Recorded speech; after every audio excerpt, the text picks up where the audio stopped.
Video शुरू करने से पहले एक अनुरोध है, कृपया चैनल को एक सब्सक्राइब कर दीजिए ताकि आगे आने वाली कोई भी डरावनी कहानी आपसे मिस ना हो। धन्यवाद। रात का समय है। आसमान में काले घने बादल छाए हैं। अप्रैल के महीने में ऐसी ठंडक और नमी असामान्य है। भोलू की चाय की टपरी पर कुछ लोग बैठे हैं। बाहर मूसलाधार बारिश हो रही है, जिसकी आवाज टीन की छत पर पत्थर गिरने जैसी लग रही है। महाजन, गिरधारी और शंभूदा लकड़ी के बेंच पर बैठे हैं। अप्रैल की वह शाम जिसे बसंत की सुनहरी धूप के लिए जाना चाहिए था, आज दिसंबर जैसी ठंडी और खामोशी थी। आसमान से गिरने वाली बूंदें आज प्यासी धरती को संतुष्ट नहीं कर रही थी, बल्कि ऐसा लग रहा था मानो कुदरत कोई पुराना हिसाब चुकता कर रही हो। भोलू की टपरी पर सन्नाटा था, जिसे सिर्फ कड़कती बिजली और चाय के घूंटों की आवाज तोड़ रही थी। तेरे की भाई गिरधारी, यकीन नहीं होता कि ये अप्रैल का महीना है। इस वक्त तो हमें मैदान में पसीना बहाना चाहिए था, छक्के छुड़ाने चाहिए थे, पर देखो यहाँ बैठकर इस मनहूस बारिश को कोस रहे हैं। तुम अपनी खेल की बात कर रहे हो महाजन। यहाँ मेरी किस्मत की पिच गीली हो गई है। पर सच कहूं, आज मन में एक अजीब सी तसल्ली भी थी। सुबह मंडी में सब्जियां ऐसी बिकी जैसे लोग हफ्तों से भूखे हों। शाम को जब घर लौटा और बच्चों के हाथ में कुछ पैसे और मिठाई रखी, तो उनकी आंखों की चमक देखकर सारा दिन की थकान मिट गई। अरे वाह, फिर तो भाभी जी और बच्चे बहुत खुश होंगे। खुश तो बहुत है महाजन। छोटा वाला तो मेरी कमीज पकड़कर झूल गया, कहने लगा, बापू इस बार गर्मी की छुट्टियों में हमें शहर घुमाने ले चलो, वो बड़ा वाला झूला झूलना है। मैंने भी कह दिया कि बेटा, अगर कारोबार ऐसे ही चला तो इस बार तुम्हें जरूर ले जाऊंगा। पर अब इस बारिश को देखकर डर लग रहा है। अगर ये नहीं रुकी तो शहर तो क्या, घर से निकलना मुश्किल हो जाएगा। वही तो मेरा हाल देखो, आईपीएल का सीजन चल रहा है। दिल करता है कि बस टीवी के सामने जम जाऊं, पर इस कमबख्त बारिश ने तो नेटवर्क का गला ही घोट दिया है। जब भी कोई रोमांचक मोड़ आता है, टीवी पर वो नो सिग्नल वाला काला पर्दा आ जाता है। मोबाइल का इंटरनेट भी इस गांव की पगडंडी जैसा हो गया है, कभी चलता है कभी रुक जाता है। न खेल पा रहा हूं न देख पा रहा हूं। ऐसा लग रहा है जैसे किसी ने कैद कर दिया हो। शंभूदा अपनी जगह पर बिल्कुल स्थिर बैठे हैं। उनकी नजरें सामने गिरती बारिश की बूंदों पर टिकी हैं। उनकी खामोशी बाकी दोनों को खलने लगती है। काका, ओ शंभू काका, आप तब से एक शब्द नहीं बोले, क्या हुआ? हाँ काका, आप तो गांव के सबसे अनुभवी व्यक्ति हैं। इस बेमौसम बारिश पर आपकी क्या राय है? जब आसमान बिना वजह रोने लगे तो समझ लेना चाहिए कि जमीन के नीचे कुछ बुरा दफन है। क्या मतलब काका, आप तो डरा रहे हैं। डरना तो मुझे चाहिए महाजन। तुम लोग अपनी मौज मस्ती और मुनाफे की बात कर रहे हो। मेरा हाल देखो, मैं मिट्टी का कलाकार हूँ।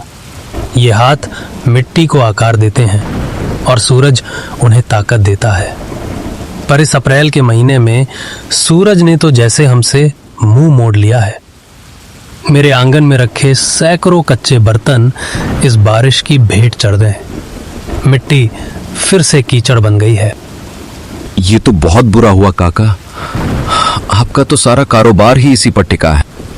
कारोबार तो गया ही, साथ में उम्मीद भी बह रही है। ग्राहक नहीं आ रहे। लोग कहते हैं, काका जब छत से पानी टपक रहा हो तो नए बर्तन लेकर क्या करेंगे? इस उम्र में आकर फिर से शून्य पर खड़ा होना आसान नहीं होता। इसलिए चुप हूं, क्योंकि मेरी तकलीफ शब्दों से ज्यादा इस बारिश के शोर में दफन है। आपकी बात सही है काका, मेरी भी वही समस्या है। बारिश की वजह से गोदाम में रखी सूखी सब्जियां सड़ने लगी हैं। नमी ने सबको बर्बाद कर दिया है। इतनी भयंकर बारिश मैंने अपनी जिंदगी में अप्रैल में कभी नहीं देखी। ऐसा लगता है जैसे पानी नहीं, आसमान से किसी का गुस्सा बरस रहा हो। अरे भाई, गुस्सा हो या प्यार, अब तो बस ये रुक जाए। मुझे तो समझ नहीं आता कि ये बादल आए कहां से। सुबह तो धूप खिली थी। टपरी पर बैठे उन 3 लोगों को यह नहीं पता था कि यह बारिश सिर्फ पानी की बूंदें नहीं थी। हर गिरती बूंद के साथ वक्त की सुई एक ऐसी घटना की ओर बढ़ रही थी जो इस गांव के इतिहास को हमेशा के लिए बदलने वाली थी। कुछ समय बाद बारिश की रफ्तार कम होने लगती है। बादलों की गड़गड़ाहट अब दूर सुनाई दे रही है। चलो भाइयों, अब मैं चलता हूं। बारिश कुछ थमी है। बसंती घर पर मेरा इंतजार कर रही होगी। उसे अंधेरे और बिजली से बहुत डर लगता है। हाँ काका, हमें भी निकलना चाहिए। घर वाले परेशान हो रहे होंगे। गिरधारी भाई, तुम भी चलो। हाँ, मुझे भी सब्जी मंडी के चक्कर लगाने हैं। देखना है कितना नुकसान हुआ है। तीनों ठपरी से बाहर निकलते हैं। कीचड़ भरी सड़कों पर सन्नाटा पसरा है। महाजन और गिरधारी अपनी राह मुड़ जाते हैं और शंभूदा अपनी लाठी टेकते हुए अंधेरी पगडंडी पर अकेले बढ़ जाते हैं। रात का सन्नाटा और भी गहरा हो गया था। शंभूदा की चप्पल की चाप कीचड़ में गूंज रही थी। तभी उनके मन में एक विचार आया। आज बिस्वा चाय की टपरी पर क्यों नहीं आया? बिस्वा, जो हर शाम सबसे पहले पहुंचता था, आज गायब था। शंभूदा यही सोच रहे थे कि अचानक सड़क के मोड़ पर उन्हें एक आदमी दिखा। अरे बिस्वा, तुम यहां? सामने बिस्वा खड़ा है। वह थोड़ा पीला दिख रहा है और उसके कपड़े भीग चुके हैं। वह कुछ नहीं बोलता, बस शंभूदा की तरफ देखता है। मैं तुम्हारे बारे में ही सोच रहा था भाई। आज टपरी पर क्यों नहीं आए? सब लोग तुम्हारी कमी महसूस कर रहे थे। क्या हुआ? तुम कुछ बोल क्यों नहीं रहे? काका, आज दिल बहुत भारी है। क्या हुआ बेटा? तुम तो चाबियां बनाने का काम करते हो। किसी ताले में उलझ गए क्या?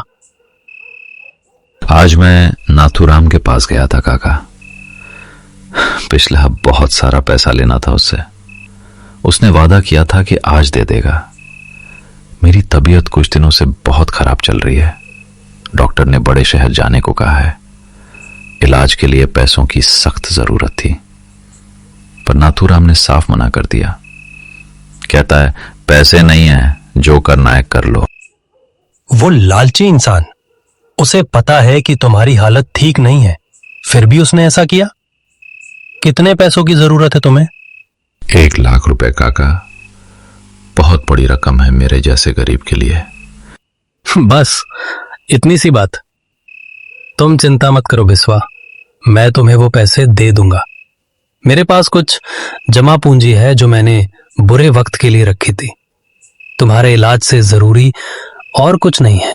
नहीं काका, मैं आपसे पैसे कैसे ले सकता हूं? मेरे पास आपको लौटाने के लिए कुछ नहीं है। मैं शायद कभी ये कर्ज उतार ना पाऊं। कर्ज? बेटा, ये पूरा गांव मेरा परिवार है। अगर मैं अपनों की मदद नहीं करूंगा तो ऊपर वाले को क्या मुंह दिखाऊंगा?